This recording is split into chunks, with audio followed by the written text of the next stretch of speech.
Hey everybody, I'm going to jump head first into this Courage Unlimited channel. One of the big parts of me doing this channel and calling it Courage Unlimited is I think courage is something we greatly need in this world, and I've had the courage to be very open about the good things in my life and the bad things in my life. The response I've got was overwhelming, and it's something I'm extremely proud of. And something that from the responses I've got, it's something we really need. People need to start being open about their feelings and what's going on, because there's so many more people feeling similar things to what you're feeling, and they feel alone, and they're not alone, and they're afraid to come out and talk about it because they're afraid people are going to judge them by it or criticize them for it. And my opinion is F you. If you don't like it, fine. Then don't watch it. Then don't listen to me. Go do something else. So a couple days ago, whether it was, I think, National Suicide Awareness Day or something like, or it's Suicide Awareness Month, or I don't know. I honestly hate all of those things. I'm not a big fan of birthdays. I'm not a big fan of holidays. I'm not a big fan of this awareness month, this awareness day. I think in my mind, it kind of makes it okay to only think about it once a year, or it's okay. Oh, I'm going to see my family at Thanksgiving, so I really don't have to worry about it the rest of the year. Or I'm going to celebrate somebody's birthday once a year. Well, why not just celebrate them when you think about them? Why not buy people gifts when you see something you think they would like, and you have the ability to get that for them? Why not go visit your family when you think about them? Not just because it's some holiday or you feel obligated to do it. Suicide awareness is something that is very big for me. I've struggled with what I call I guess a fascination with suicide. Throughout my whole life, I really thought that, I don't know, there's just something about it that kind of drew me to it. Not that I was going to commit suicide or anything like that, especially when I was younger. I actually had some friends in high school that committed suicide, and I refused to go to any of their funerals because at the time I thought it was a bullshit chicken way out. Ironically, life turned that around on me and smacked me right upside the effing head, and taught me the whole new perspective on it. And because I'm able to talk about it, it's going to be hard. I'm going to tell my story, and there's going to be parts that are going to be really tough for me. Because even though I've been really good for quite a while now, I would say my last episode, it's 2020 right now. Like when I was bad, maybe 2009, 2010 is the last time I was really bad, but it's burned into my brain. I will never forget what it feels like when you're at the very bottom. But the other thing I want to do is I often think about, there's been a lot of people, like some famous people, that committed suicide, and it really affected me because those people had families, they had spouses, they had people that loved them. And I think that those people were similar to me, where they didn't understand it. And I think about how hard that could be. And even though I think it's different for everyone, there are a lot of similarities, and I worry that people who don't understand it sometimes stress about what they should have done or what they could have done. And I want to go into that a little bit and maybe give them some relief to that situation. It's already getting hard. So this may be a two-parter. Let's start with, I have a lot of stories about my depression and suicide stuff, to the point where when I was competing at the highest level, there's times where I'd be sitting in my house with a gun, just trying to think of a reason not to do it. Trying to convince myself that the pain would somehow go away. And we're not talking a physical pain. We're not even necessarily, it's hard to say it's a mental pain. It's just this overwhelming darkness that completely and utterly consumes you, and you can't see any or feel anything positive.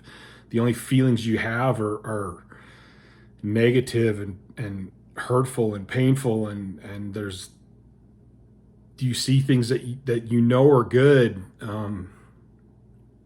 and you can't feel it. You can't feel any good. And I'd be sitting in my house trying to think of that, and my alarm would go off, and okay, time to go to the gym. I'd go to the gym and I'd train. There's times where I'd be in the gym and I wouldn't talk, even with my training partners.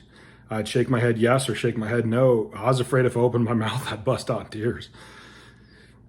So I'd go to the gym, train my ass off, wouldn't say a word, would leave, go back home and sit right back in that chair with a gun and try to convince myself, find reasons not to do it. Eventually, when this I ran into a spell where it got the worst it's ever been, and I mean, I had the right bullets, hollow point, like talon tipped, where as soon as they went in, they were going to open up and just start tearing meat. I mean, I had the whole thing planned out, and I was sitting there bawling my eyes out, gun to my head, safety off, pressuring the trigger, and I was going through a list of how people would deal with it. You know, like I had friends that I go, man, they're tough. It's going to suck and it's going to hurt, but they're going to deal with it. They're going to move on. It's going to be fine. Like life is life. Whether I'm here or not, life goes on. You know, I thought, man, my mom's going to be heartbroken, but she's a positive person. You know, my dad, he'll be tough. He'll get through it. And so I'm going down the list. My nephew, he's pretty young. He probably won't even remember me. And somehow I came to my niece. And I just thought, what effect this would have on her whole life. She was still little, but I think she wouldn't be old enough to remember that. And it was kind of at that point that I went, fuck it, I can't do this. And I can't keep going back and forth and trying to I can't keep putting myself through this or going through this. Either I need to make a decision now, it's yes or it's no, and then it's done. And that's kind of the way my mind works. And something like clicked in my head, and when I can't do this, I got my camera out, and I deal with a lot of things through writing, such as poetry, and I use photography, and I took some pretty dark photography that night, and I kind of felt a little better, and then I sat down at my computer and I started typing this whole thing out.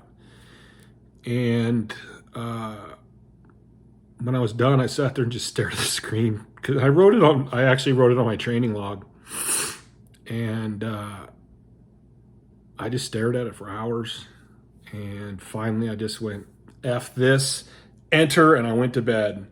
And I got up the next day and I'm like, I fucked up, man. Like, people are going to think I'm nuts.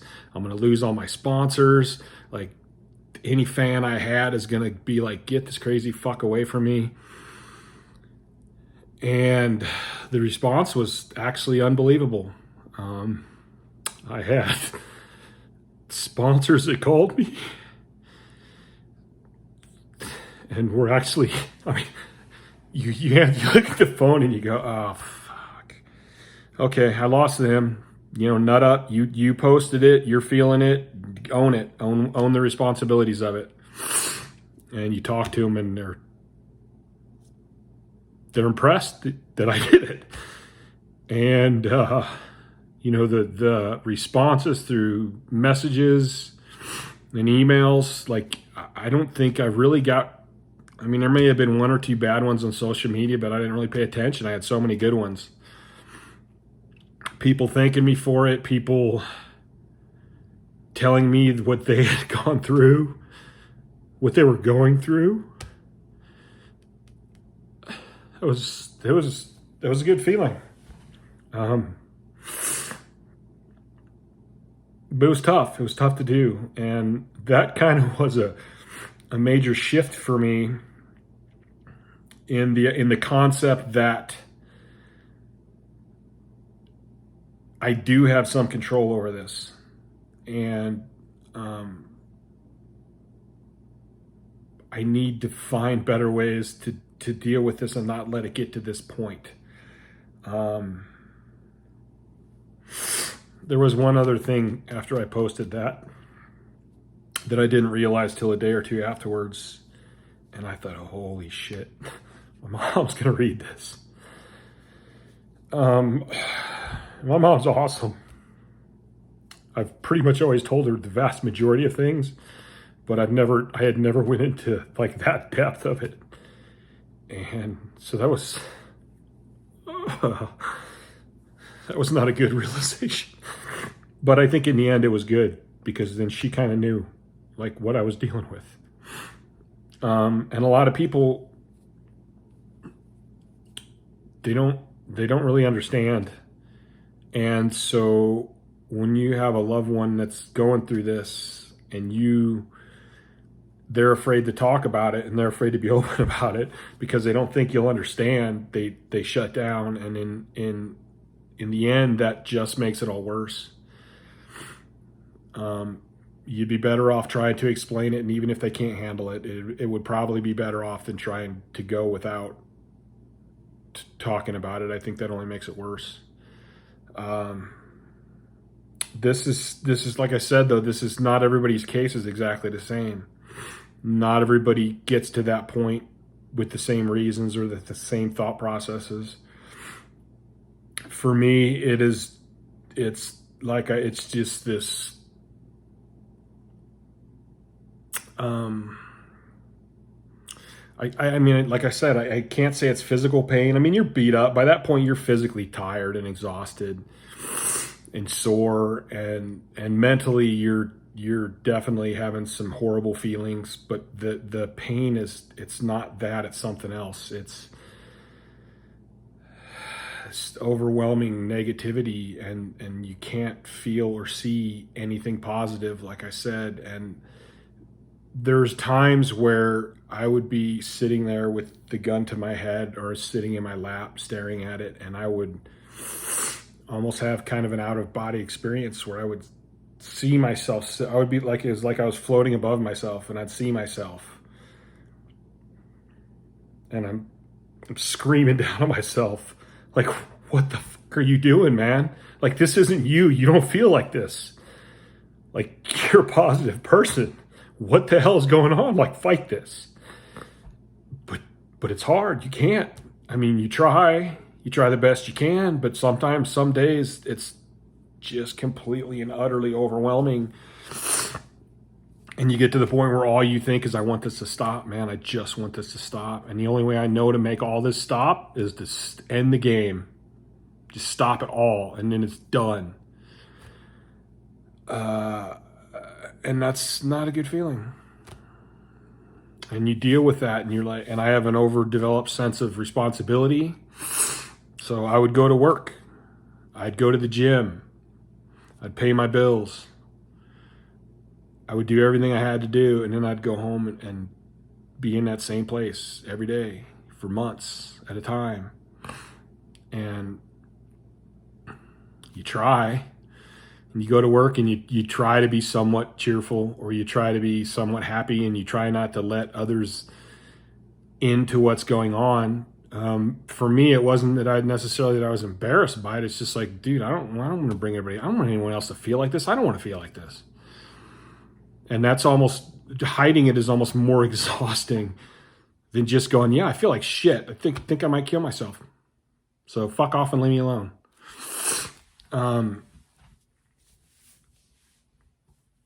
Yeah, it's hard to describe, and I'm not sure I can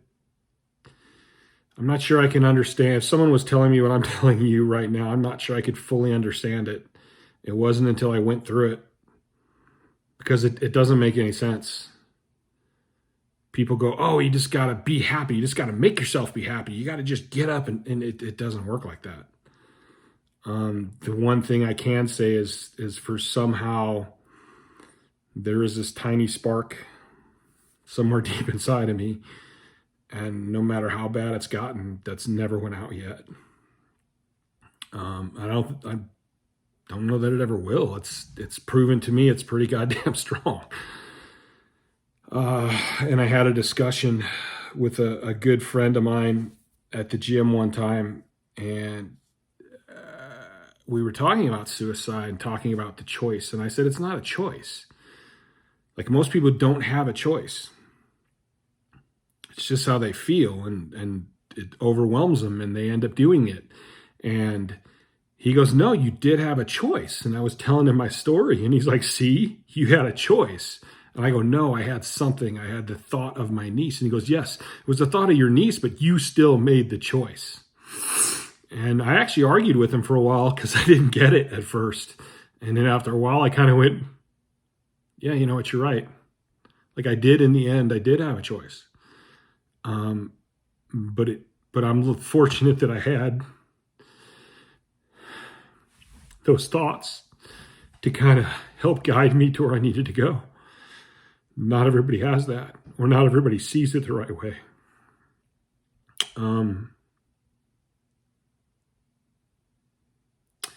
I consider myself a pretty tough guy. I've done some crazy stuff in my life. I've achieved some pretty awesome things. I mean, I dare anybody to get under 1,200 pounds and try to squat it. I don't care how strong you are. That's a shit ton of weight, and it feels like it's going to crush you. And even when we do it, we know that if things go wrong, like, we could get seriously hurt, and we do it anyway. I've pushed myself in a lot of areas in my life, been in a lot of fights. Like, I've never backed down to anything. And honestly, I feel tougher for going through this. There's a lot of people that go through it that don't make it out, which is sad. So for me, that's kind of my story. It was on and off bad for, I don't know, 5 or 6 years. Even to this day, I had this weird relationship with suicide. I'm not going to do it. I don't see any reason to do it. I've got too many other things going on. I've managed to control everything so well lately, but still, I have thoughts, and I consider it, and I'm curious. You know, I'm still curious about it. I'm curious why my brain shoots to that sometimes. I'm curious why it got as bad as it did. For me, it's a lot related to sleep. All of my depression is related to sleep. But so it's more just kind of a weird fascination that I have at this point, which I had ever since I can remember. There was some sort of fascination to it. I definitely have a much different understanding of why people do it and how they can't pull through. I mean, that's about as close as you can get. Anyone who shoots knows, you know, if you are shooting a double action gun and you've already got even a little bit of weight on that trigger, it ain't going to take much more to fire that thing. And it could have went really bad. But it didn't, and I'm here, and it was an experience that I lived through, and it taught me a lot. And I think in the end, it made me a tougher person. You're going to have a hard time keeping me down. So I'm going to end this video there. If you know someone that is affected by this or deals with this, please share this link. You know, please subscribe, comment on it. I'm going to make a part 2 to this one that's going to focus a little more on trying to help people that have gone through this. Yeah, I might shoot that one right now. But again, please, there's going to be a lot more stuff. I got a lot of stuff I want to talk about. I got a lot of lifting tips that I want to get out. I got a lot of tips about life and living, being the best person we can possibly be. So this was an interesting video to talk about. I'll be curious to see some comments coming from it. And I hope more than anything it helps people. I don't mind putting myself out there, especially if it benefits somebody. If it helps people out, I got no problem putting it out there, no matter how hard it is or how much courage it takes to talk about it. All right, guys, over and out. I'll be back soon.